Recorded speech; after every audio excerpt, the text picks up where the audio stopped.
Stay up to date on the latest political news this election season for less. Visit inforum.news/port and get 3 months of unlimited access to our news network for only 99 cents a month. Subscribe now at inforum.news/port. This podcast is brought to you by the North Dakota Petroleum Foundation. From heating our homes and powering our vehicles to cell phones, clothing, and medical equipment, oil and natural gas makes everyday life better. North Dakota Oil and Natural Gas, advancing the possibilities. Learn more at ndpetroleumfoundation.org. Forum Communications Company is proud to be a part of the Trust Project. Learn more at thetrustproject.org.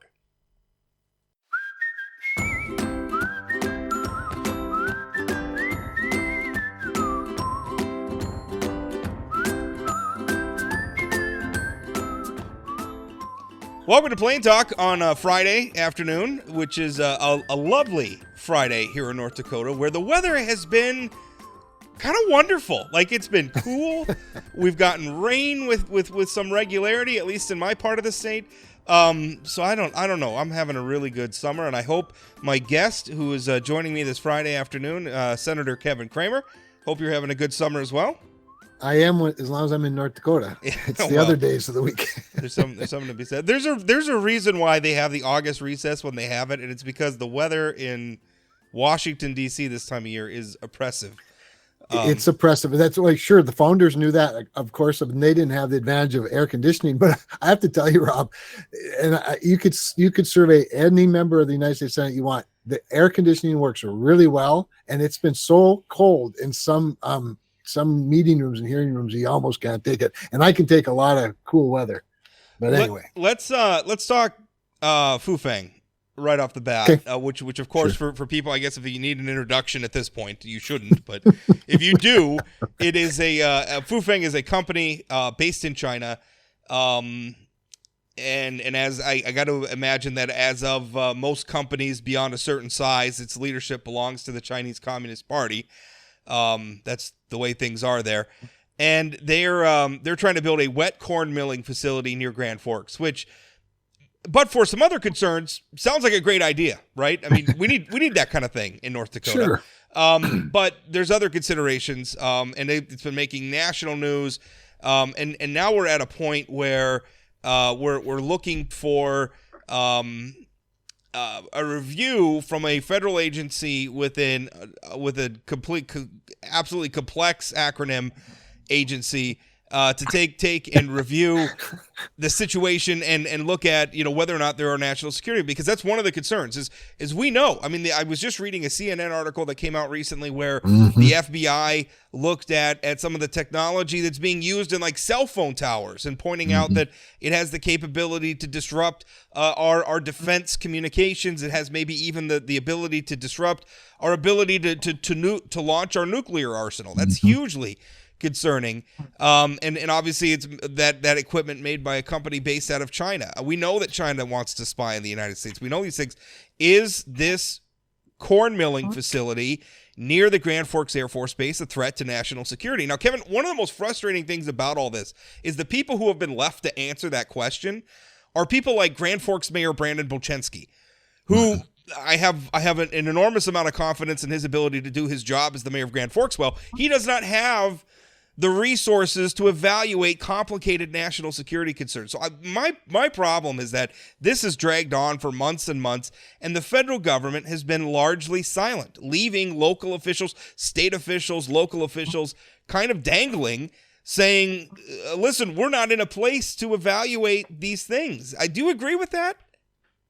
Well, they may not be in a place to evaluate these things. And the federal government has, by the way, I never thought I'd ever hear Rob Port advocate the federal government ought to weigh in more on a local decision, but you're right. National security is the legitimate purview of the federal government. I don't really want espionage to be a Grand Forks City Council issue.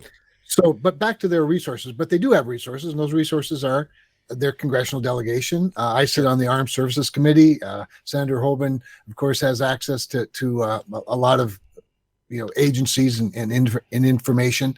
I do think, and by the way, I also have great confidence in Brandon Bolshinsky as mayor, and I'm very concerned by some of the things I've heard from opponents to this Fufeng investment, and some of the things they've said about local leaders and the threats they've made to them is totally inappropriate. These are all patriotic people who want what's best for Grand Forks, for North Dakota, for America. Brandon Bolshinsky doesn't want anybody to spy on the Grand Forks Air Force Base. Right. Nobody is pro spying in this debate.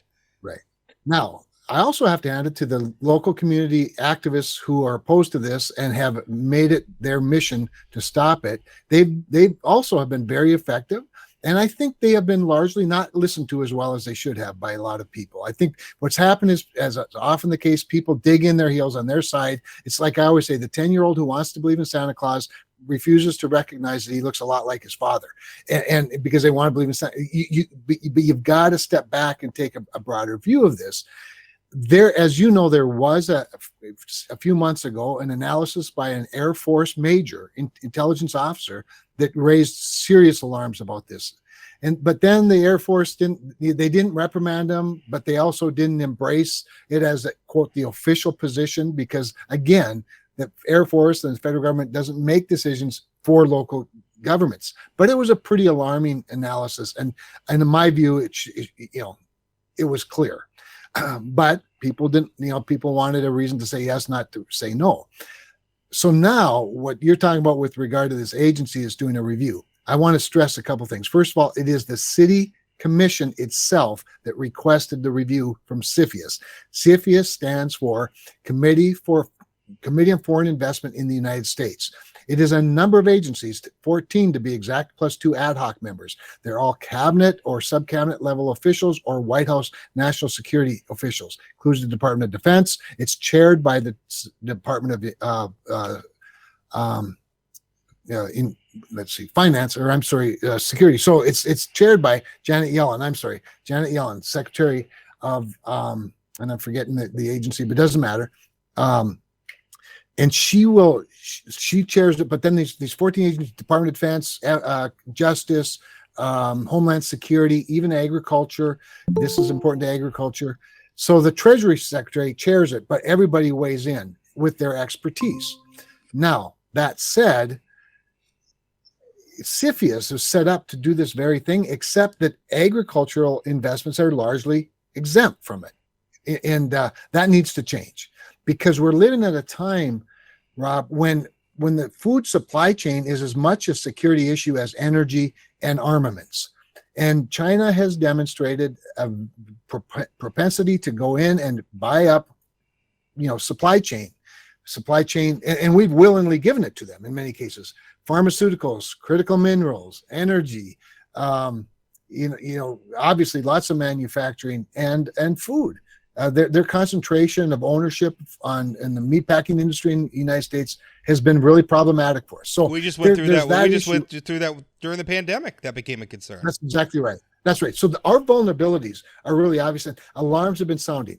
Here's what I think I think the main problem for Grand Forks has been that while this has been going on for 10 years all across the country, there's a new recognition of China's nefarious activities, that they are malign in their intentions, and that they are predatory in their investments, and that they are experts at spying and stealing data. And that's why you're seeing story after story after story, not just on Fufeng, but a whole bunch of things. The CNN story you talked about, where Huawei equipment is used to spy on and could actually alter our ability to use our own nuclear weapons. So China has become a much more significant enemy, to the point where we're having a controversy over whether the Speaker of the House should be able to go to Taiwan or not, because China has threatened her. So Grand Forks and Fufeng suddenly became ground zero. Yeah, and I mean, to illustrate how pervasive this is, it's cultural. My daughter plays a video game, and in the video game, it was just a minor thing. It was a shop, I think, that's portrayed in the video game had a flag for Taiwan hanging outside it, and the video game got review bombed. It got banned by China and everything because it just had a flag in there. So, I mean, there's a lot of this stuff. It is pervasive. I mean, we look at what happened with the NBA controversy, where a general manager spoke out in favor of pro-democracy protesters, and got sort of digitally attacked. And the NBA, is doing, because, there's these big companies that have, interests in China. We've seen Hollywood caving to requests, for censorship. That's scary stuff. That's slippery slope stuff. We don't know where we do know where it ends. But sometimes when we talk about this stuff, it gets dismissed as, and I know because I was one of the first people to write about Fufang in Grand Forks. Mm-hmm. One of. I wasn't the first, but I picked up on it, and it was sort of in the context of some of our state investments in places like Russia and China. And somebody said, "Hey, look at this corn milling plant near Grand Forks. This is a question." And I thought I got dismissed almost immediately as this is a bunch of Red Scare nonsense, right? You're seeing commies behind every rock. And I guess what do you say to people who are saying that? Like this is just Red Scare. You guys are just, you're just Birchers, John Birchers seeing commies behind every tree and every rock. What do you say to those people? China has proven you wrong. China is very active in espionage. They're very good at it. They've been thrown out of several other countries that caught on sooner than we did. Some of them very close to them. The countries in the Pacific, for example, Australia, New Zealand, and others have actually had to stop allowing Chinese students into their universities because they walk out the back door with everything that the university has that's proprietary. They've also built up a military that rivals anybody's. They have a 350 ship navy and growing to 420, while we have a 282 ship navy and reducing it. We're trying to reverse that so that we can grow it as well. The hypersonic missile testing, first they steal the technology from us, and then they perfect the weapon systems. They test it in very public ways, circumvent the entire globe with it. I mean, the Chinese Communist Party they're not hiding their ambitions anymore, Rob. You look at the Belt and Road Initiative, where they use predatory financing. They financed a port in Sri Lanka that has no strategic market value, except it has very strategic warfighting value. When Sri Lanka defaulted on their loan, of course, it has a 99-year lease to China as a strategic military port. Same with an airport in Uganda. These are not little things. These are major things. They've snuck up on us. We've looked the other way to a great degree. And now, our government is fed up with it. And our Republicans and Democrats in security positions are concerned about it. Grand Forks gets caught in the middle of it because of the bad timing. And because they do have a very important base in Grand Forks that has both a ground space station, as well as a very important ISR mission and a very important future mission that will be the most recent generation of ISR. So there are lots of reasons to be concerned. And I've been, as you know, I've sounded the alarm as well, and I've not been shy about leaning into it. Others have kind of wanted to wait and see. And this call for the CFIUS review, which Senator Hoeven and Senator Rubio and I have now joined. Senator Rubio has been on this for a long time as well. He's a ranking Republican on the Intelligence Committee. Senator Mark Warner, Democrat from Virginia, is the chairman of the Intelligence Committee. They have been sounding the alarm on this. I had a Democratic colleague this week approach me about doing legislation in the NDAA to stop type of investment. I feel like we started talking about this back in 2018 when we were talking about soybeans during the race for the United States Senate between yourself and Heidi Heitkamp. Obviously, some trade tariffs with China became an issue. Obviously, China is a very important market for North Dakota soybeans. And I understand why people were concerned about that. But, I mean, I came to the realization we need to look at this stuff through a larger lens of just what can we sell China. That there has to be, unfortunately, I know people don't like hearing it because it's a dirty word. There has to be a political consideration here because they take advantage of us. We have a very open economy. We have a very open society. They do not. They take advantage of us, and that's got to stop. Let me ask you this, because you alluded to this a little bit. My argument about, kind of thinking that local officials were left hung out to dry, they're trying to make decisions where there's these concerns. They're not getting a lot of solid answers from the federal government. That needs to change. Now you alluded part of this where agricultural investments are largely exempt from the CFIUS review. You think that should change. Talk about that and talk about what other reforms we might need in terms of making sure that foreign investments in our country are appropriate. And I say that like I don't want to inhibit Canadians from wanting to come down and invest in. I don't want to inhibit Mexicans from wanting to come and invest in our country necessarily. Those are our largely friendly neighbors. But I mean, obviously, a country like China, I think there needs to be some scrutiny. So what does that look like? Is there legislative reform, congressional reform that's needed? Sure. So there is a bill actually that Tommy Tuberville, senator from Alabama, has introduced that reinstates that eliminates that prohibition on agriculture for CFIUS review, and for very good reasons. Like I said, food security is as important to national security as energy security is. These are things that we need to protect. So I think there's just certain characteristics and certain issues related to security that need to be, reviewed in all of this, and food is one of them. The other thing, though, to your point, I do think you have to identify your enemies and differentiate your enemies from your allies, and that may be a changing list. But there's legislation to prohibit the purchase of property, for example, of real estate or land, and I forget who has this bill, but to anybody or to countries that include China, Russia, North Korea, and Iran. So in other words, identifying the most imminent threats or the pacing threat. I consider China the pacing threat. They're not as imminent, but they are clearly the most significant peer threat that we have. So you could do some things like that where you aren't overly warping or discriminating against a willing seller, right? Because the American is the willing seller when it comes to land. But the other thing is, I do think you have to consider a few specific things like land, the purchase of property. And I'm not overly, protectionist in this regard, but land is a finite resource. Land is critical to the long-term benefit of the country. So maybe we take a look at certain types of purchases and as requiring a greater amount of scrutiny.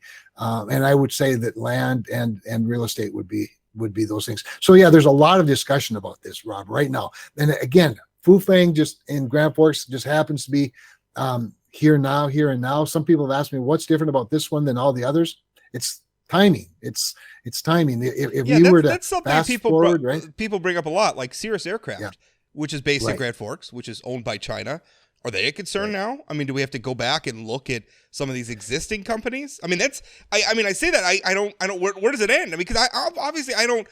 Businesses that have been operating, that are employing North Dakotans, that have been long-standing. I don't want to hurt ourselves economically. But on the other hand, how could you be upset about Fufeng and not Cirrus? I mean, how does?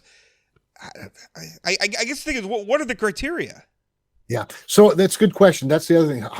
Should we be looking at past investments by China, current ownership of Chinese companies or Chinese investments, and look to roll back or unwind some of those transactions? CFIUS does provide the president with the authority to actually unwind an investment if he sees that the threat is too great and it cannot be mitigated, if the risk cannot be mitigated.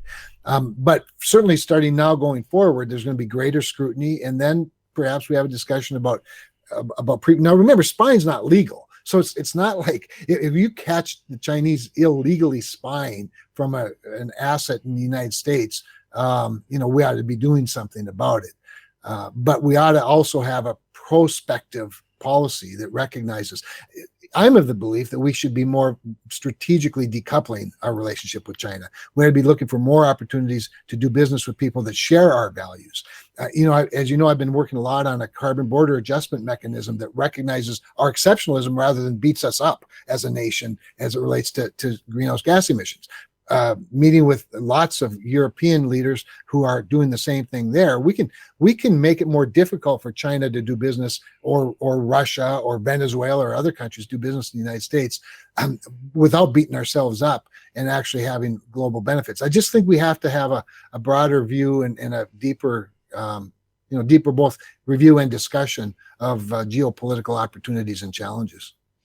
Let's switch gears. The PACT Act making a lot of headlines this week. It sure is. For those who don't know, the PACT Act is a bill that would expand medical coverage for members of our military who were exposed to toxic burn pits. I guess during deployments to Iraq and Afghanistan, the way the military handled some disposing of things, sometimes like toxic things like batteries or whatever, is they would pour fuel on them and burn them, and that smoke some soldiers inherit, and they have health problems as a result.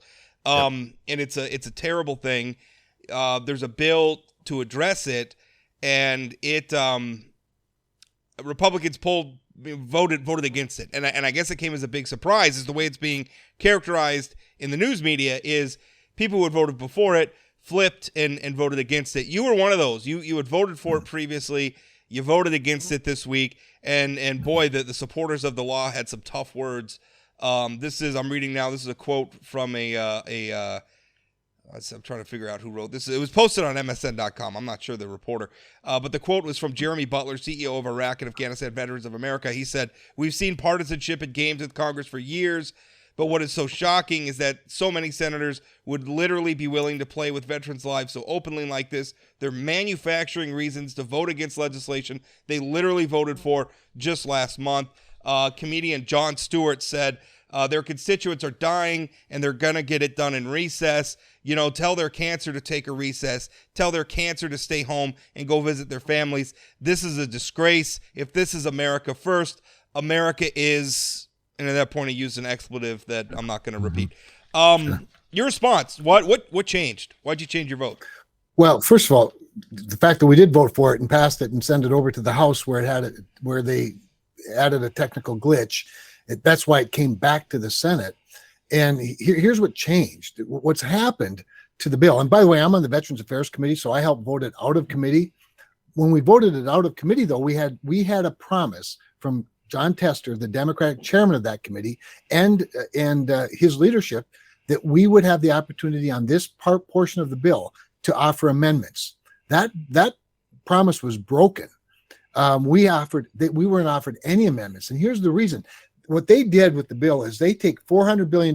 This part of the bill is like $280 billion to provide more services at the VA, provide more money, more coverage for Iraq and Afghanistan veterans to go and just so people understand what this means is that there's a long list of characteristics or of symptoms or diseases that are automatically covered under this because they are associated with burn pits. Whether you don't have to prove, in other words, that you have hypertension because of a burn pit, it's presumed, and so you get that benefit. That's what this does. It's about $280 billion. But in the bill, what they did is they took $400 billion of discretionary spending, non-military discretionary. And this is a longer explanation. You and I have talked about it a lot, but there are two sides of our budget: mandatory spending and discretionary spending. The discretionary spending piece is about a third. Is about a third of the overall budget. The mandatory, which is Social Security, Medicare, Medicaid, some other things, mandatory spending is exactly that. It's mandatory. It's not subject to the appropriations process. Most of those things have their own revenue source. So Democrats wanted to move this into the mandatory side, and they did. They put that language in the bill. We were not allowed to amend it out. And so they put that language into the bill, which creates $400 billion no longer in the discretionary budget, which guess what that means? That doesn't just mean the money moved. It means that there's now a $400 billion hole for Democrats to fill with their pet projects. So Jon Stewart's exactly right. Democrats have played politics with the lives of veterans by doing exactly this. What I voted against the other day was to proceed to a final vote on the measure with the understanding that we have to have a vote on this other $400 billion gimmick that they inserted into the bill that would blow up $400 billion hole in our discretionary budget. And you tell me why they would do that. They did it because they have other priorities. They have other pet projects they want to spend that $400 billion on. And if they could get rid of this veterans issue and move it over to the mandatory side, they'd have the best of all worlds. So it's a procedural vote. At the end of the day, the bill will pass. It will pass. But here's the other thing to consider, though, Rob. Our VA has serious backlogs right now. Very serious, long, they're legendary backlogs where they're not able to meet. I've done more casework on people who were not able to get treated at the VA for things they're supposed to get treated for. Now they're going to add this to it. So it's not like things are going to get easier at the VA either. Well, it's always frustrating to me. I mean, when people talk about lying and spin and everything in politics, and that's it's all true. Right. What bothers me sometimes is that we do this where we try to gin up emotion to obscure the process, right? So if you're looking at this and procedurally and you have some objections to a bill, suddenly you want veterans to die. And I hate that kind of rhetoric. I think it's unhelpful. I think it's stupid. We could disagree over how much a budget should be or whatever, but nobody wants veterans to die. So I hate it when we do stuff. As a matter of fact, I have 4 veterans on my staff. One of them that's experiencing some symptoms that are very likely associated with burn pits and his exposure. I don't want him to die. I want him to get the care he needs. So I'm working on that, obviously. So I'm obviously not opposed to this bill. Like you've said, I voted for it the first time it came around. I voted for it in committee. But promises have been broken that shouldn't be. Here's the other thing that I'd like to amend into this bill. And we were not allowed to offer this amendment by the chairman, Jon Tester.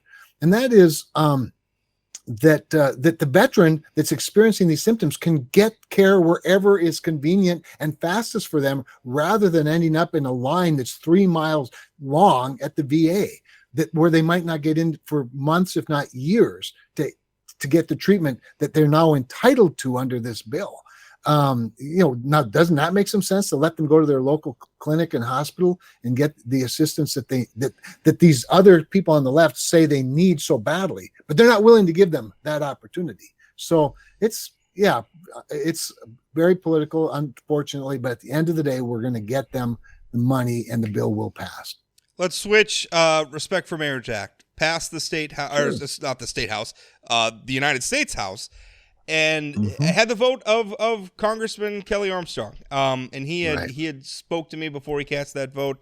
He told me why he was voting for it.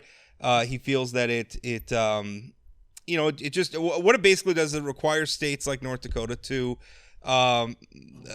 provide the full faith and credit of marriages performed in other states.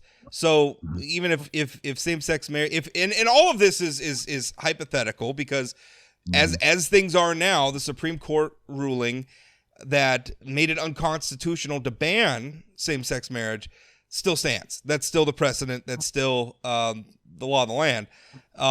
Obviously, in the context of Roe v. Wade being overturned, you had Justice Clarence Thomas suggest that they ought to strike down some of the other reasoning. And I'll say I support same-sex marriage. I am very much a fan of the Supreme Court telling legislatures that it's time to start legislating.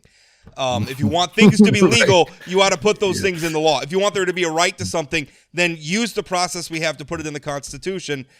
We're not going to rely on the courts to make law anymore. I like that. Even if overturning some of these legal precedents might have political fallout that I don't necessarily like. I think that fundamental principle of the law should be what the people and or their representatives write, not what courts want it to be.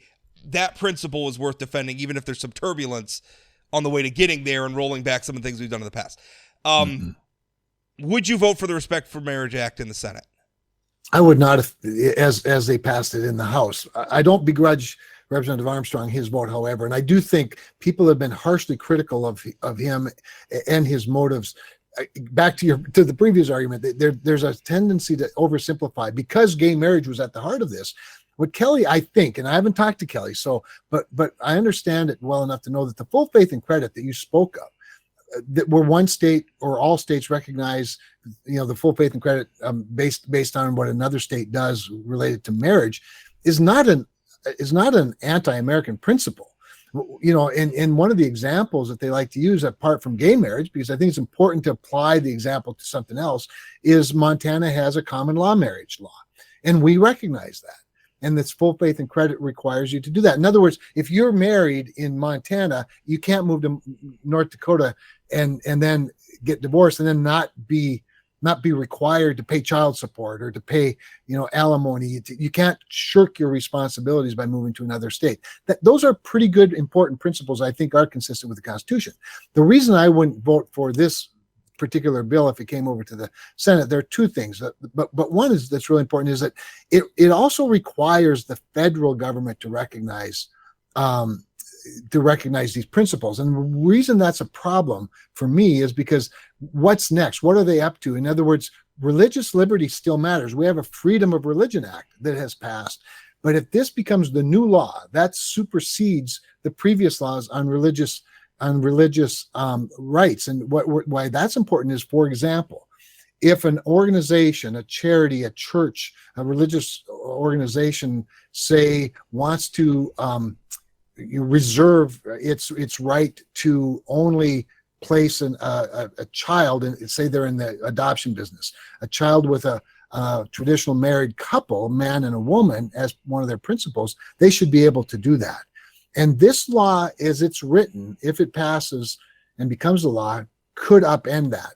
And that would be a problem. So one of the things I think we'll try to do in the Senate is try to amend the bill to make sure that religious liberty, religious freedom, and religious protections are still in place for religious organizations. It seems like a rather fine point, but it's not unimportant. The other thing, Rob, I'll just say, and I personally don't, this doesn't change anything, just so you know, the Supreme Court precedent still stands. The only Supreme Court justice that opined about it was Justice Clarence Thomas in a concurring opinion that he wrote alone. He had none of the other 8. Right. In fact, they went to great lengths in the majority opinion to ensure that this would not be taken up, that Obergefell would not be taken up in a future court. So it's really completely unnecessary. And I believe, and I think you and I have talked about this before, this is a good reason why the important thing for the church to keep in mind, don't ask for permission from the federal government for something that might bite you eventually. If marriage is a religious institution, I believe it is. I believe it was instituted by Christ. I believe that it was instituted by God in the very beginning with Adam and Eve. It's very clear. Then leave it there. Leave it, and don't ask for permission from the government or the state. But that ship sailed a long, long time ago. Yeah, unfortunately, I thought when Obergefell came down, and again, this is tricky stuff, and I find myself agreeing with Clarence Thomas, and I know that what he is suggesting is provocative, but also it's the right legal doctrine, which is distinct, and people have such a hard time drawing the distinction between the right legal doctrine and the policy outcomes you want. You should be pursuing policy outcomes you want through the democratic process at the ballot box in our legislatures. That's to get the policy you want. The court should be applying the law as written. That's what we should be doing. So if we want there to be a right to same-sex marriage, we should write a right to same-sex marriage into the Constitution. That's tough for people to hear. It really is. And I get why it is. People want to love each other. And by the way, people who have respect for marriage, who think that marriage is a good thing for our society, why would we want to deny people that? Now let's be clear. You're opposed to same-sex marriage. You think marriage one man, one woman. Right. Okay. I wanted just to be clear on that. Yeah, no, that's right. That's why. There is a version of this law that you could vote for if there were what you deem to be sufficient. If there were some sufficient, maybe if there were some sufficient religious protections and whatnot. The problem, though, Rob, is that the ship sailed, as I said earlier, with regard to, the government has now weighed into marriage, and marriage is a civil institution in our government. And I wish that wasn't the case, but it is. So when it comes to standing up for traditional marriage, I will do that. My conscience wouldn't allow me to do anything else. So it'd be very difficult for me to see a path to supporting the bill, even with if it's changed. But I will certainly advocate for changing it to put in religious protections. Well, that's. So I do want to be clear, and I appreciate you. Yeah, no, and I wanted to be clear too. I didn't want to have anything, and obviously my point of view, standing in for yours. Didn't want to put words in your mouth. Yep. No, I appreciate that. Inflation Reduction Act.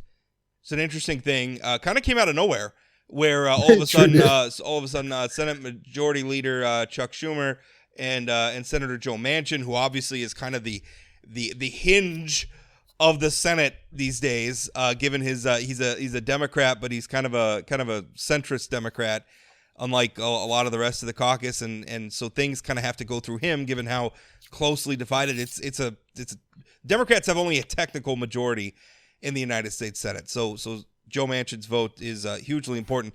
But let's let's talk about this deal that came out. You know, I'm hearing that one of his price tags for getting his support was permitting reform, which obviously we've talked about a lot about the need. We need to permitting pipelines, permitting transmission lines. Yeah. We need to be able to build things without, you know, we need there to be we talked about this like with the Dakota Access Pipeline. We need there to be a finish line.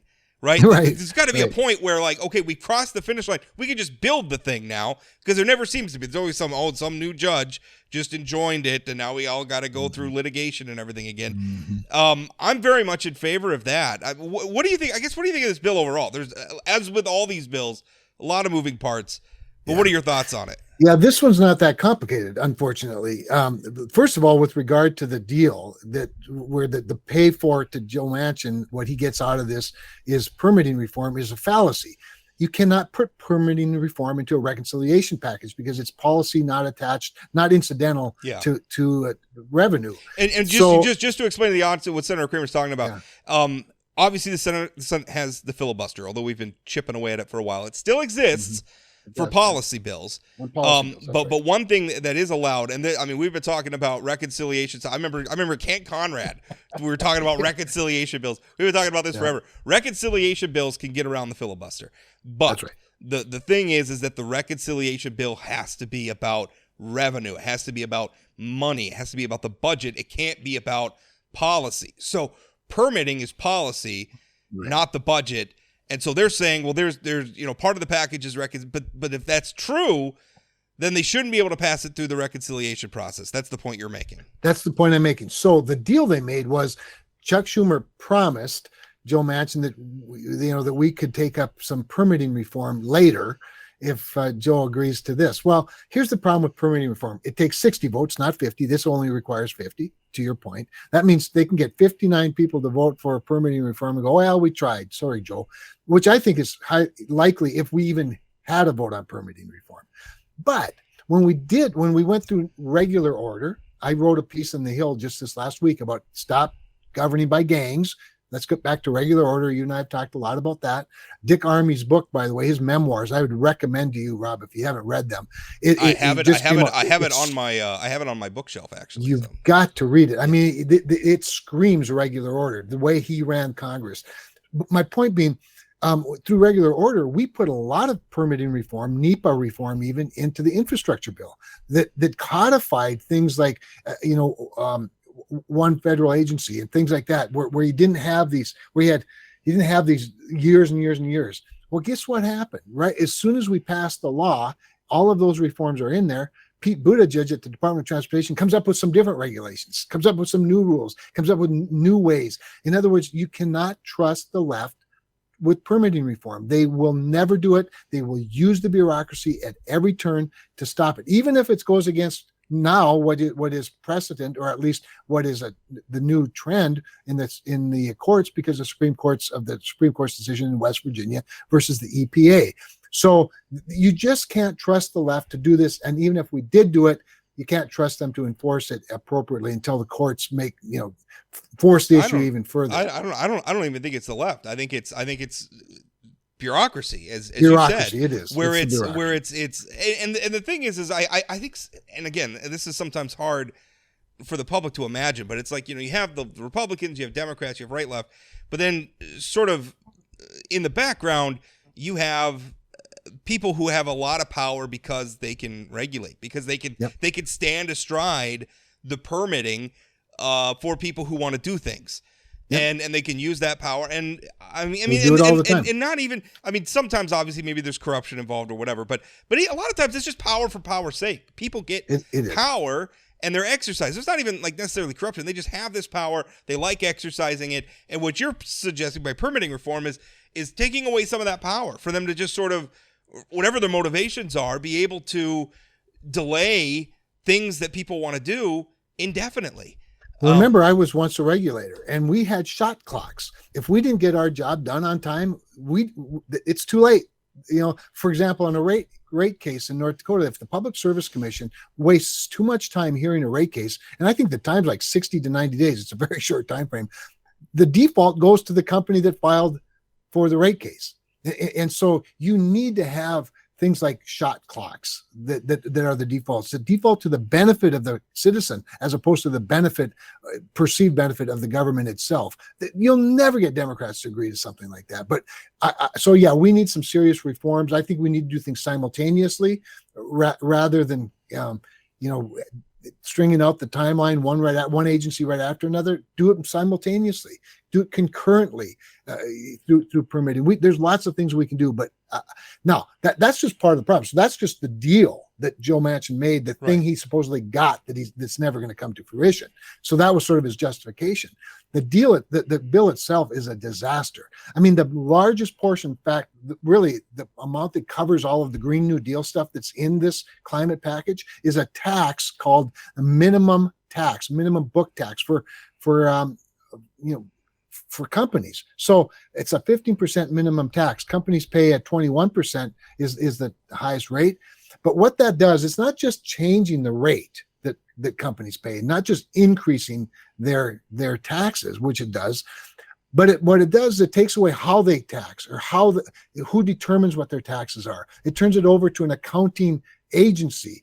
And so that you might remember in the Trump Tax Cuts and Jobs Act, we accelerated the opportunity for companies to deduct their expenses. So major capital expenditure could be deducted in the year that the expenditure was made rather than stringing it out over several years. What that did is that attracted a lot of capital into the market very quickly. Capital that was used to build the things, to bring manufacturing back from other countries, and that's what led to the boom in our economy and set the framework for the recovery that we are experiencing or were experiencing until Joe Biden, with his $2 trillion of spending, drove it straight into the ground.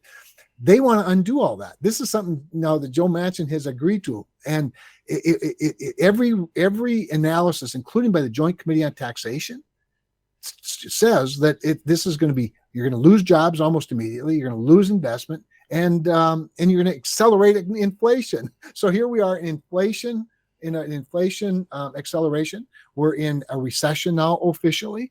And these tax increases and this spending will actually be bad for both of those things. Why would anybody want that on their political, landscape? I don't understand. Well, yeah. Well, it's yeah. Why do you think? I mean, Joe Manchin's been tough on this. This feels like him caving a little bit. Mm-hmm. Am I right in perceiving that? No, you're exactly right. But one of the things I would say about Joe, and I love him, he's a good friend. I've told many people, including my friends, that I in the national media that I talk to a lot, that have great hope for Joe Manchin. I always tell them, remember, he is a Democrat. At some point, he will disappoint you. They're heralding him as the guy that's saving America, right? Here's Joe's biggest problem, in my view, and I'd say this to his face. He doesn't like to disappoint anybody. And the problem with that is it's a cycle. He disappoints this group, and then so he wants to help, do something good for them, and then this group gets disappointed, and then he just keeps trying to not disappoint people till at the end of the day he lands right back at home with Chuck Schumer and Joe Biden, who's obviously a friend of his. So he gave up a lot of things he said he'd never give up to not disappoint his Democratic friends. Let's switch gears and talk. I would think we talk about politics like it's distinct from We've been talking about politics this entire show. Let's talk about that's right. Let's talk about electoral politics, right? Yeah, which is distinct. I've been reading some of the headlines. I was reading like a 538 analysis. This is Nate Silver's, where they're talking about Republicans. Everybody, it's been shaping up like this is going to be a really good year. And then the Supreme Court ruled on Roe v. Wade, and now I think people are struggling to know how to handicap it, because I do think, I mean, that's a hugely consequential thing. So it's going to have an impact. I'm not sure anybody really has a good handle on what the impact's going to be, but the consensus seems to be that Democrats things are looking better for them. About maybe holding the Senate, maybe even getting a larger majority, and they don't have a majority now, getting something more than a technical majority that they have in the Senate. What are your thoughts on that as you look? What are the political ramifications of this race as you see it? Yeah, so it's still better for Republicans than Democrats, although the map in the Senate has never been to our benefit, the map in the calendar. By that I mean, the seats that are up, the 1/3 of the seats that are up and where they're up and who's, retired and all those things. That has never played to our benefit. What has played to our benefit, of course, is the national trend. And the national trend is clearly bad for Democrats, largely because Joe Biden just sinks deeper and deeper and deeper into the abyss and doesn't seem to have any idea of how to get out of it, nor do the people around him, because they're catering so much to the fringe of their party that they are missing all the signals from the moderates and the independents, and even, frankly, some of the demographic groups that they've taken for granted, such as Hispanic voters. So that's why it looks, and by the way, nobody does well, no incumbent does well in a recession and inflation time, and they're in the middle of it, and they're going to be on election day. However, you raised some other issues, such as the Dobbs case, which changed the dynamic to some degree, particularly in some Senate seats. I think that's undeniable. What we are seeing is a tremendous increase in Democratic fundraising as a result of the Dobbs case. While where there was complacency for them before, there's now great enthusiasm, because the right to kill your baby is so important to Democrats that's going to be, that's driving a lot of their base. But again, it isn't changing a lot of voters. It's allowing them to have more enthusiasm with their base. It's allowing them to get more money from their base, but it isn't trending that great with voters.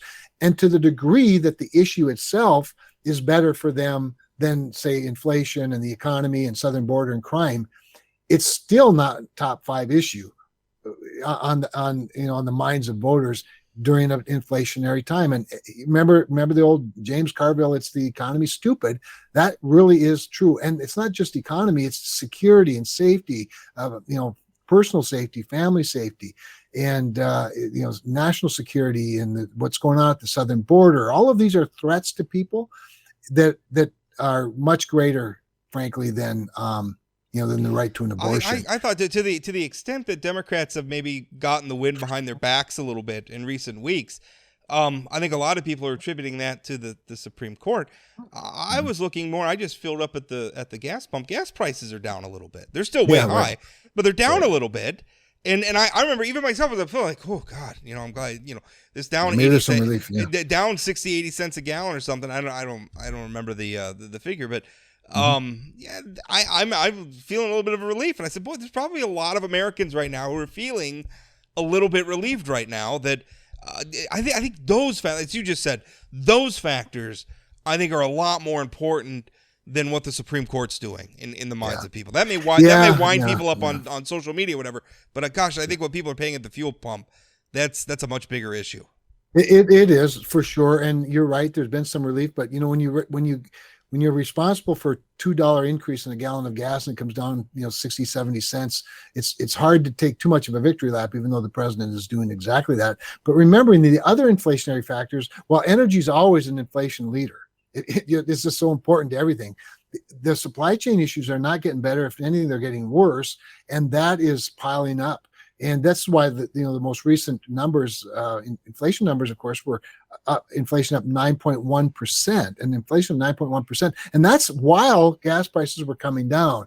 So you're seeing the other parts of the economy and not recover so well. So at the end of the day, it does. The discretionary income that people have, the discretionary money they have in their pocket is still going the wrong direction, and wages are not keeping up with inflation. Now, I'd love to have inflation solved. But while one of the ways that inflation is getting under control to some degree is, of course, is the Federal Reserve increasing interest rates, or increasing, the 75 basis points, the cost of money. That adds to the recessionary fears, and it adds to the cost of things. So we're in for a rocky time, and that just does not bode well for the party that is in power. Now, don't get me wrong. There's plenty of opportunity for us to still screw it up, if you will. I hate to say that about my party, but we always have that potential. But I think you're going to see some pretty serious discipline, are seeing some pretty serious discipline. And if Democrats actually move forward with this Build Back Broke plan, a plan that, by the way, I mean, it doubles the number of IRS agents. My gosh, how in the world can you justify doubling the number of IRS agents? Our biggest problem, the biggest challenge we're having in our office right now, and have been for the last year and a half, is that IRS agents don't work. And so we're having to handle all the IRS problems for constituents who aren't getting their stimulus checks, who aren't getting their refunds on time. So now they want to double the agents so they can go after people in the quote tax gap to get more revenue in. And the statistics show that the vast majority of the tax gap are not wealthy people not paying their fair share. It's middle class Americans. Yeah, the tax gap thing's been a canard since Senator Conrad was talking. Ken Conrad was talking. I remember you talking about that all the time. And like the cost. Like the cost that you have to put in to pay an IRS agent, to pay investigators, that go through the time of because there's due process. You can't just go grab the money from people you think didn't pay all their taxes. The cost of getting that, what you get back, it's moot. It's a wash. And I say that people should follow the law. They should follow the law. Pay your taxes. You're right. But the thing is the idea that closing the tax gap is going to be some revelatory thing for the national debt, for the budget deficit, has been a canard since it started being talked about. Well, and one of the reasons the IRS isn't keeping up with the backlog now is because most of them don't work. They've been allowed to get paid to not work for so long that it's become cultural for them. So they all sit around their pajamas in their kitchen pretending to work, while people back home don't get the revenue that they're entitled to. Yeah. You mentioned a moment ago the ever present potential for Republicans to shoot themselves in the foot. And I have some thoughts on that front, and I'm wondering what you think. I look across and I look at, and I know certainly in times past where Republicans have endorsed, have nominated some very, very poor candidates. Yep. And I think it's cost them. Are you afraid of that at all this cycle? Because I'm looking at people like Herschel Walker. I'm looking at people like Dr. Oz in Pennsylvania, and I'm thinking, boy, Republicans could have done a lot better than some of these. And we've turned some of these races and we made them more competitive, or at least put Republicans at a disadvantage when they didn't need to be. Well, I don't know. You always want your very best foot forward, but we don't have any dogs in this race. Believe me, I don't know who would have been better than Herschel Walker. I don't know who would have been better than Dr. Oz in Pennsylvania. But these are swing states, and we need to do well in them. Herschel Walker is at least in a tie, if not slightly ahead of Raphael Warnock. Warnock spent $17 million trying to get ahead of Herschel Walker. Herschel Walker just won the primary, so he hasn't spent anything. And Herschel Walker's still, a favorite in that race. So it's not a layup, don't get me wrong. So we'll have to see how Herschel performs going forward. Dr. Oz he just came out of a very, very difficult primary, as you know, had to win in a recount. There was a third candidate that thank goodness that would have been the candidate that would have lost the seat for us for sure. So while Dr. Oz is duking it out with another credible candidate, he now has to reunite the Republican Party behind him, and he will do that. So I think those two examples, they're a far cry from the examples from Nevada, or was it Michigan, a couple of decades ago or so, where we really, really missed Delaware. The opportunities. Delaware, right? Yeah, right. New Hampshire, here's another one. New Hampshire's one where it had Governor Sununu run. I think that one would almost be in the bank for us. He chose not to run. Neither did the former senator. So, but we still have good candidates, and they still have to run on their record, whether it's Maggie Hassan or you look down in Nevada, there's a case where a Democratic incumbent's probably going to lose, Catherine Cortez Masto, to former Attorney General Laxalt, because we got the best candidate in the race, and she's forced to defend a very bad Democratic record. And we have a former state elected official who's got a legendary name in politics in Nevada, and we're going to pick up a seat that we probably wouldn't otherwise have thought we could pick up. In Washington State, we have a very top drawer Republican candidate, Tiffany Smiley, who cleared the Republican field. Doesn't have her primaries next week, but she doesn't have a primary opponent, which means she's able to save all of her money for a general election race against Patty Smith, who has spent $3 million attacking an incumbent or a challenger who no one's ever heard of. And in your eyes, we have some surprises. In your eyes, what does Republicans shooting themselves in the foot this cycle look like? What do they need to avoid? It's sort of like things between now and election day, avoiding some sort of a great misstep. But I just don't see us doing that. I think we're very poised right now. I think we got through the toughest part of this, and that is in candidate recruitment. I think there's still a couple of primaries out there. Arizona's one, I think. I'm not familiar with all the candidates there. But Arizona's one that we should have. Remember, 3 or 4 years ago, we had 2 Republican senators from Arizona. Today, there are 2 Democratic senators. Mark Kelly has to run for the remainder of the term. He's vulnerable. So, we still have some opportunities both to do well and maybe not do well. I don't know the details of the various challengers, but there are some primaries left that we still have to do well in. Well, Kevin, I thank you so much for your time, as always, and have a great weekend, and we'll talk to you in a couple of weeks. You have a great weekend, too. And I think we've packed more into a short time today than we ever have. So yeah, we did good. We did We're really good. better. Good work. Yeah, there we go. Thanks, Kevin. All right, buddy. Thanks. Bye-bye.